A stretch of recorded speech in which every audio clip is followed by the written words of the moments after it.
Big TV భక్తి సమాచారం WhatsApp ఛానల్లో జాయిన్ అవ్వండి. అన్ని విశేషాలు ఎప్పటికప్పుడు తెలుసుకోండి.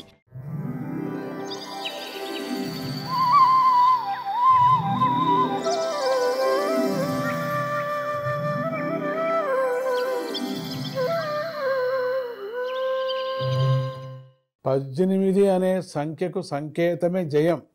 మహాభారతంలో 18 పర్వాలు ఉన్నాయి కదా. శ్రీమద్ భాగవతంలో 18,000 శ్లోకాలు ఉన్నాయి. అందువల్ల ఈ రెంటిని జయమనే అంటారు. పై విధంగా భాగవత కర్త అయినటువంటి వ్యాస మహర్షిని, సుఖ మహర్షిని భాగవత పురాణాన్ని ధ్యానించి సూత మహర్షి ఇలా చెప్పసాగాడు.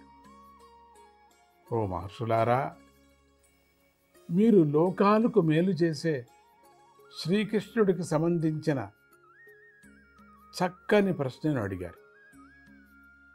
మీ ప్రశ్నతోనే నాకు మనశ్శాంతి కలిగింది. సవై పుంసాం పరో ధర్మో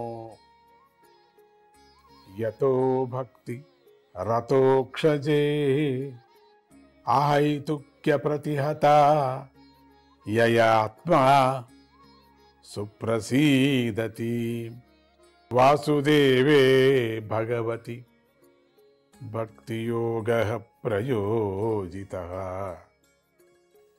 జనయత్యాశు వైరాగ్యం జ్ఞానం చ యదహైతుకం. మనుష్యులకు భగవంతుని యందు భక్తి కలిగించే ధర్మమే అన్నిటికన్నా గొప్పది. ఎందుకంటే అందులో స్వార్థము, విఘ్నాలు, భయము ఉండదు కదా. అటువంటి భక్తితో హృదయం చాలా ప్రసన్నమవుతుంది. జగత్పతి, జగత్పిత అయినటువంటి వాసుదేవుని యందు కలిగిన భక్తి నిష్ట వైరాగ్యాన్ని కలిగిస్తుంది. హేతువులకు అంతు చిక్కని ఆత్మజ్ఞానాన్ని కలిగిస్తుంది.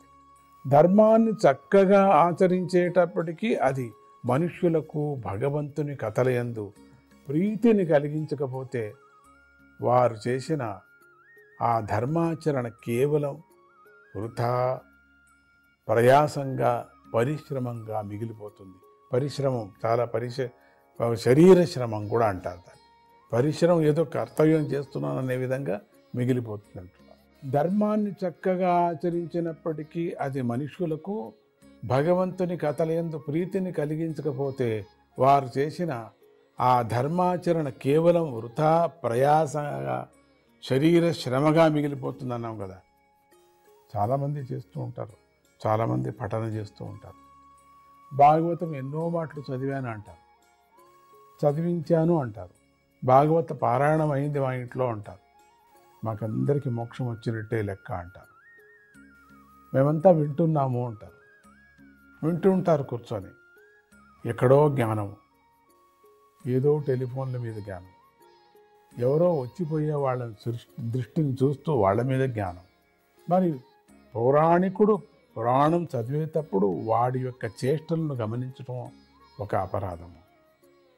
ప్రతి దాంట్లో వ్యాకరణాన్ని పట్టడం అదొక పెద్ద తాపత్రయం. ఇవన్నీ ఒకదానికొకటి చిక్కులు అన్నట్టు. ఈరోజు కొంచెం ఆలస్యంగా ప్రారంభం చేయండి, ఈరోజు మా ఇంట్లో ఎవరో వచ్చిపోతున్నారు, ఈరోజు మా వినటానికోసమే చాలామంది వస్తున్నారు, వాళ్ళకు సరి అయినటువంటి ఏర్పాట్లు నేను చేయాలా, కొంచెం ఆలస్యంగా ప్రారంభం చేయండి, కొంచెం తొందరగా ముగించండి, ఈరోజు ఏదో కార్యక్రమం ఉంది, స్వామి కార్యక్రమమే, కృష్ణ దేవాలయానికి వెళ్ళి రావాలనుకున్నాను, వెంకటరమణ స్వామి దేవాలయానికి వెళ్ళి రావాలనుకున్నా, అంతా ఆయన స్వామి కార్యక్రమమే. ఈరోజు అన్నదానం చేయదలుచుకున్నా నేను, ఈరోజు రుక్మిణీ కళ్యాణం కదా అందుకని చేయదలుచుకున్నా, ఈరోజు కృష్ణుడు పుట్టాడు కదా అందుకని చేయదలుచుకున్నా.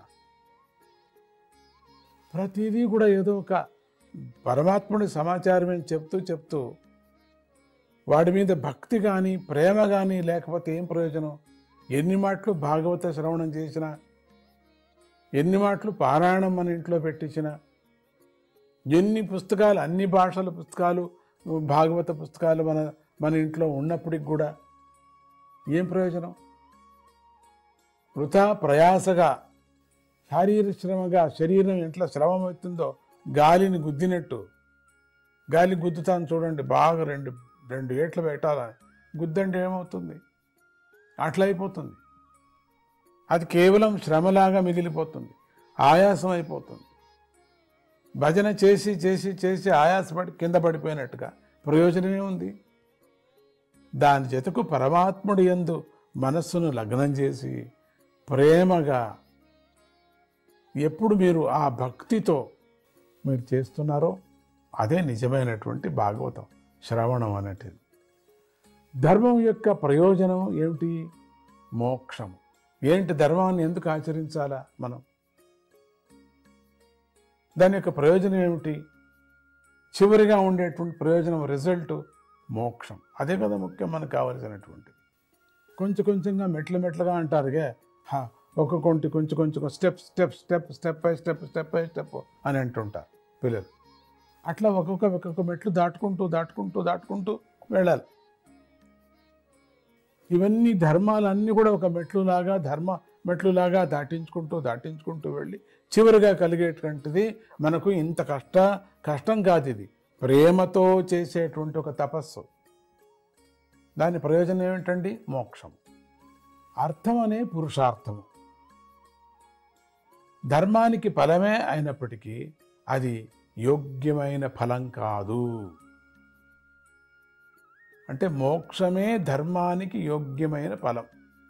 అంటే ఏదో ఫలం దొరుకుతుందండి ధర్మానికి, నేను చేసిన దానికోసం నాకు దొరికిందండి, అంతటితో కాదది. నేను ప్రారంభం చేసినప్పటి నుంచి నాకు కలిసి వచ్చిందండి, ఇల్లు కలిసి వచ్చిందండి, పిల్లలు కలిసి వచ్చారండి, అదే దీనికోసం మనం చేయాలా? ఇది నువ్వు చేయకపోయినా కూడా ఏదో కలిసి వస్తూ ఉంటుంది, కలిసి రాకపోవటం దీంట్లో కూడా ఒకసారి కలిసి వస్తుంది, కలిసి రాకపోవటం దీంట్లో కూడా ఒక దుఃఖము, దీంట్లో కూడా ఒక సంతోషం అంతా ఉంటుంది. తెలుసా మనకు?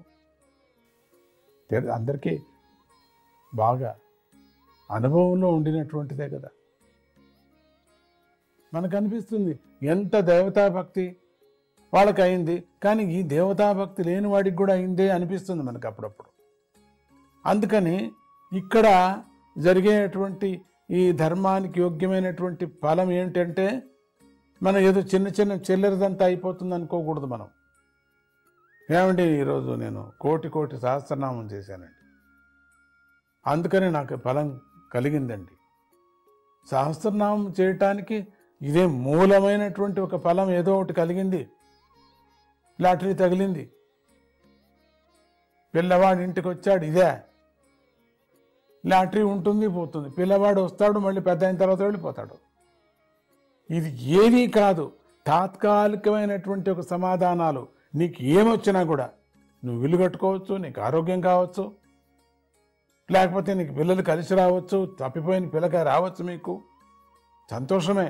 కానీ ఇవంతా చిల్లరగా అక్కడక్కడ వెళ్ళిపోతాయి. మనం చేసినటువంటి పనుల ఈ ధర్మం అంతా కూడా ఏది ఉందో భక్తిని ఈ విధంగా మనం పనిచేసుకుంటున్నాం.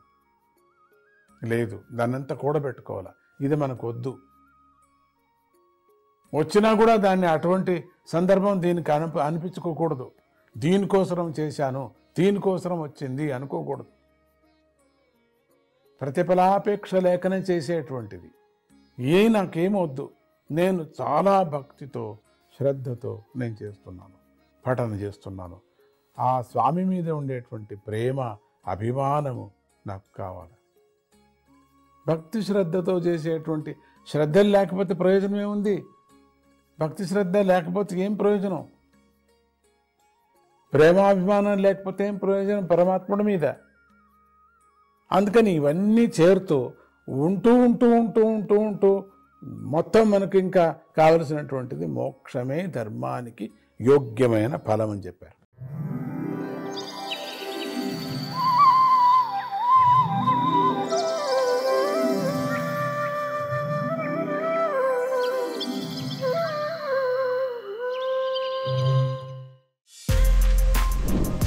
For more videos like this, subscribe Big TV channel.